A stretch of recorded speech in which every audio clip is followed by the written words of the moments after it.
How to add someone on Snapchat without saying added by search. Hello everyone, welcome back to our channel. Today I'll guide you on how you can add someone on Snapchat without sending them the notification of added by search. Well, open Snapchat and you'll get this interface that you can see on screen right now.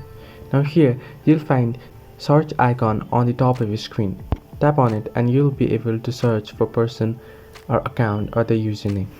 Now if I search here, I'll get a list of options, and if I am to add a user by tapping on the add icon that I can find on the right hand side of the profile right on this interface, then it will send them a notification saying added by search. But if I head over to the profile by tapping on this profile icon right here that you can see on the screen, here if I tap on the add friend option right here and send them a request, it will simply say added by username rather than saying added by search. Now on the profile you can find the username.